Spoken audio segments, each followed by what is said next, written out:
Welcome to Lesson 5. Today's topic is the public consultation process. Now, effective community engagement and public consultation is critical for the successful development of any project. The community engagement process means that you, the planner, you're required to work closely with all stakeholders within your community in order to inform them about their development plans. You want to listen to them, you want their input, because remember, these are the persons that know and understand the community better than you, so they can provide critical information that would allow you to develop your project in such a way that it could be beneficial to all. So the goal of community engagement is to ensure the best possible project outcome, and that the developments are welcomed by the community. And you need to have a welcoming attitude by the community, because they are actually going to facilitate the success of your plan. To be effective, you must first gather information about the community so that you can select the most appropriate outreach tools. So you need to understand your community so that you can know how to communicate with them. What are some of the issues or categories of information you would need to gather beforehand? You would need to understand the economic conditions of the community. You want to know what is the main source of wealth, the main source of income for the community. Is it an agricultural community? Is it tourism based? Is it manufacturing and industry? You need to have this kind of information, because you would need to know how does your project fit into the context of that kind of economic activity. You would want to know if your project how your project would positively affect the community. For example, do you expect your project to assist in increasing the amount of money generated through tax revenues for your community? Would it generate increased employment? Would it improve tourism as an economic gain? So you need information regarding these issues. Additionally, you would want to understand the political landscape of the community. Who are the politicians? Who are the local politicians? The mayors, the councillors. You would want to know what their position would be on the type of development that you're proposing. You would want to know, would they be favorable to it? Would they be against it? You need to know all of these things beforehand. Additionally, you need information about the demographic structures of that community. Demographic information that would be critical. For example, what are the age structures, the age categories? Do you have a youthful population? Do you have an aging population? A youthful population would be an opportunity to create employment. Hence the reason that you would need this information. Do you have equality of education based on gender? That would also affect your ability to source labor in that particular market. You would also want to know how the community is growing and changing in many other ways. Do you have a large retiree population, etc.? What about community history? You want to know if your company or organization has a good or bad reputation in the community. Have you been there before? Have you interacted with the community before? Was it positive? Was it negative? Have other developers come into the community before your arrival? And if so, what was the community experience? What were their impressions? Because all of these things would play a role in how the community receives you and receives your proposed development. A community official plan. You'd want to have this information as well. For example, if you recall in one of the previous lectures, we talked about the fact that you can have development plans occurring at different levels, national, regional, and local. So even at the local level, the community level, an existing plan may already be in place. So you would want to know if one exists, and therefore if one exists, how does your proposed development fit in to the context of that plan? Would it be compatible with that existing plan? If no plan exists, this is now an opportunity for you to begin consultation with the community to work together with them to start identifying goals towards the development of a plan.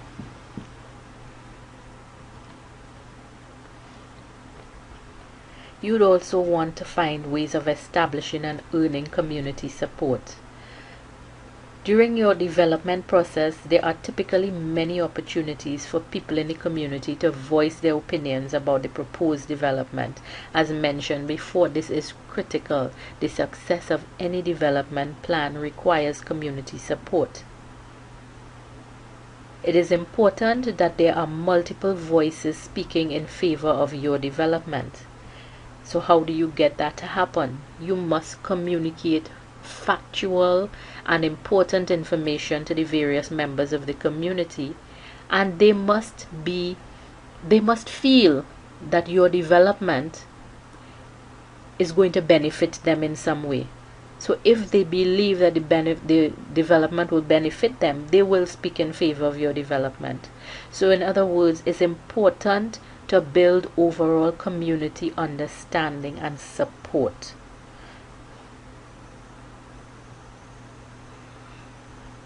Additionally, in order to facilitate that community engagement, you want to gather important contacts. So you want to gather this information, for example, local government politicians, residents in the community, the farmers, relevant agency staff, local media, businesses, environmentalists, medical officers of health. All of these people are people that can be classified as community stakeholders. So you would want to have contact for leaders in these various areas in order to be able to properly engage your community. You would want to identify and mobilize your supporters. For example, you'd want to develop a database of your contacts. So all your contacts, whether you know for sure they are in favor of your development or not, organize all your contacts into one database. And a simple way of doing that is to gather and organize your information into something as simple as an Excel spreadsheet. You would also want to determine contacts that you wish to ask for support. So from amongst your database of all your contacts, you would want to evaluate which politicians that you can ask for support. You'd want to reach out to the environmental experts, community leaders. So these are the people that would be your point people or point contact people amongst the various groups of stakeholders. And most importantly, you want to remember to be respectful to each of them and to provide factual information. So you don't want to go presenting your proposal in any kind of airy-fairy, wishy-washy kind of way. No one is going to receive that in a positive way. You need to provide facts. Additionally, it is important to establish the contacts with the local government politicians. This is very important. And as we mentioned, some of the local government politicians may be mayors and councillors. And you need to communicate with these persons very early, because these are some of the persons that are likely to be asked questions by their constituents about your projects. Before they even come to you, they will probably go to the local government politicians. That means that these persons must be well informed about the project, and in fact you may want to make sure that they have more information than they actually need, so that they can adequately and effectively answer the questions that they are being that are being addressed to them by the public. So as mentioned before, this communication must take place before any actual public engagement about your project. So how do we go about arranging meetings with these politicians? So you already have a contacts database. From your contacts database, you would want to prepare brief meeting requests. It may be in the form of letters or emails outlining the reason for your meeting. And also you want to make it informal, so you can recommend meeting with them in their office at their convenience. Don't ask them to come to you. You can go to them. You would want to send out follow-up emails or follow-up phone calls to secure your meetings. You would also want to prepare talking points before your meeting. So you don't want to go to your meeting unprepared. You want to identify beforehand the major issues that you want to address in your meetings. You'd want to prepare general background information about your organization and your project for the persons that you're meeting with. When you attend these meetings, you may want to ask them for suggestions for other people in the community that you should also meet with, because they will have a fair knowledge of who the community leaders are and the various stakeholders. At the end, after your meeting has concluded, you would want to follow up with brief thank you letters. Remember, you're trying to establish a comfortable rapport and create an environment where these persons can trust you. Remember, we said you need to be respectful to them. Communication is always aided by an atmosphere of respect. And you can add names to your list for regular updates on your progress, because the communication process or the consultation process is not a one and done thing. It's a continuous thing.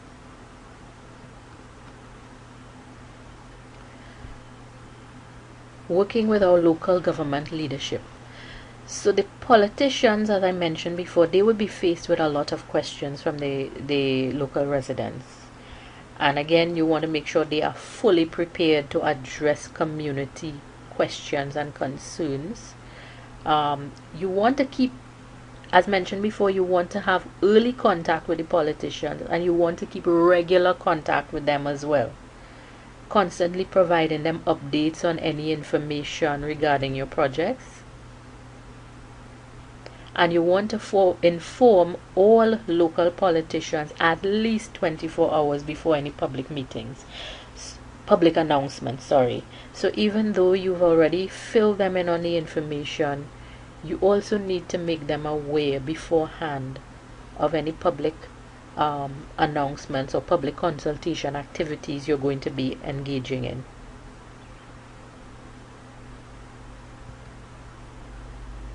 Now let's talk about the design of your public consultation or communication program.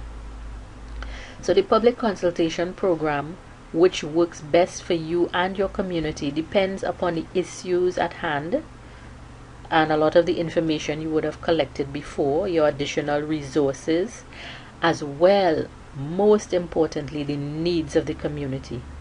So regardless of what your development goals are, you have to keep at the forefront what are the needs of the community. What are some of the things that a good program would look like? For example, you need to include a situation overview. So your situation overview would have information on the community profile, many of the things we discussed before, economic conditions, history, etc. What are the community challenges or your business or project challenges? Opportunities, again, opportunities for communication, not only with the community, but what opportunities are there for you? What are your strengths? What are your organizational strengths? What are the community strengths? What are your business objectives? You would have specific objectives that you would have identified already. So your communication plan should include timelines, dates, and times that you would want to achieve certain objectives or certain milestones within your project, um, and your communication as a whole. Issues identification and analysis. Once your major issues have been identified, you want to prioritize them so that they can be addressed. Right? These are the issues related to the community. What are the community concerns, and you want to prioritize them. So you would address those of higher priority first. You want to identify your target audiences. Remember, you have many stakeholders. For each type of communication activity that you engage in, you may have certain audience characteristics, so you want to clearly identify all of that. For each of your communication objectives, you want to be able to measure whether you have achieved your objective or not. So that should be, it should be statistical. For it to be measurable, it should be statistical. For example, if you have a website for your project, to disseminate information about your project, you may look at something like how many hits have the website received. You'd want to have key messages already prepared for the media. Schedule and budgeting for your communication program. You want to identify roles and responsibilities for the execution of your consultation program. And at the end of it, you want to be able to evaluate the success of your communication program. So all those measurable indicators we mentioned before would come in very important at this stage of evaluation. Some example of program activities may include community reports or bulletins, outlining questions to answers. For example, you may develop it as frequently asked questions. As mentioned before, you can use a project website. You may have a hotline or a toll-free number. You can host regular open houses or information meetings, workshops on specific topics or issues. You may have media interviews. You can put advertisements or columns in local newspapers in order to disseminate information or to address community concerns regarding your project.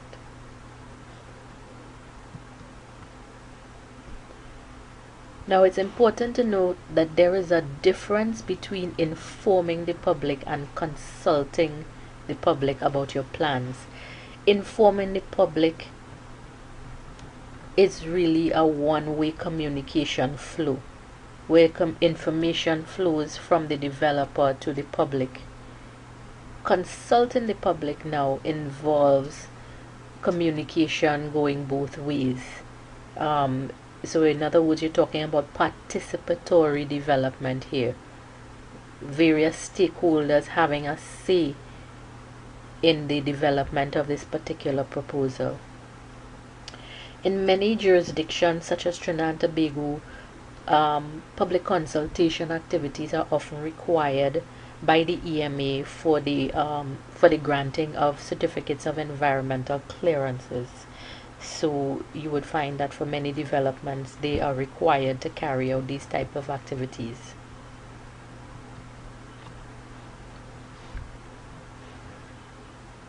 So some of the public consultation activities that we've already identified, they should be guided by the following major considerations.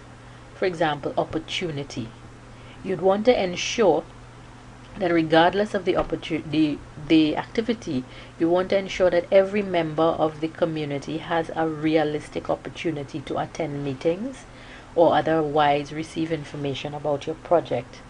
Remember, you have different groups of people, and different groups of people may not find it convenient to attend certain types of activities. For example, if you have open houses during the day, working people may not be able to attend those. So consider who your various stakeholders are and look at the best activities um, to direct your information to those groups. So you need to have this is why you need to have a program in place. You will need to have several activities. Your activities should also have information. So all information must be prepared and distributed about your project, and it must be accurate information, it must be current information, and it must be accessible to all the different groups of stakeholders. You should not use technical language. It should be simple and straightforward. And lastly, you want to make sure that your communication activities make it possible for all questions or queries about your projects from stakeholders to be answered. So you want to make sure that there are response opportunities. You don't want to leave any questions or queries from your stakeholders or from the community. You don't want to leave them in the dark.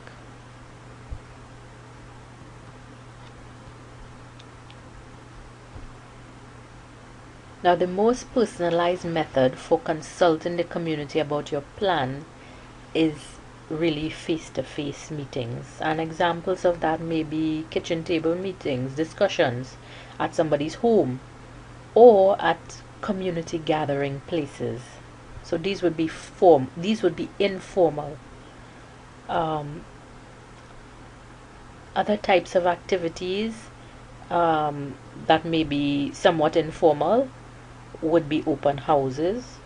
So open houses would be informal events designed to allow people to drop in. So whether it's to drop into your agency office or the project development site, and they can obtain information at their convenience on a set day between certain hours.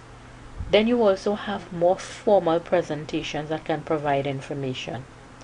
A more structured event than open houses, and it provides your team with an opportunity to present your overall plan. So fairly comprehensive information can be provided here to focus gathering of people in an auditorium style.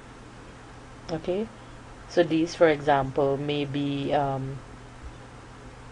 as a result of you having put out ads in the newspaper to notify the various groups in the community that you're having this presentation and they're invited. Okay. Other activities include workshops. Workshops are structured forum where individuals work together in groups on a common problem or task. So workshops are really designed for producing some kind of output. They're usually limited to a small number of invited participants, and it will be run by a facilitator.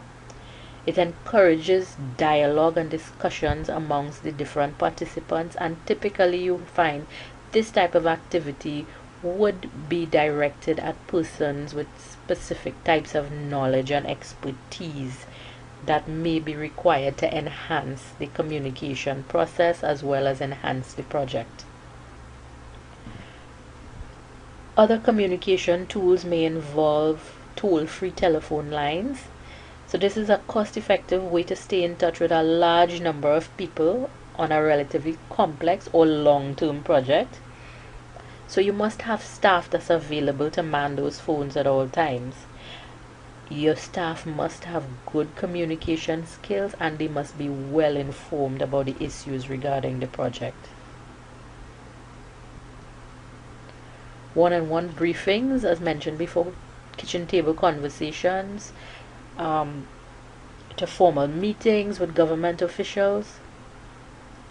Representatives of your project are guided by your key messages, and it provides people with consistent, content-rich information about important aspects of your development. So you must be prepared for these one-on-one meetings with your key information.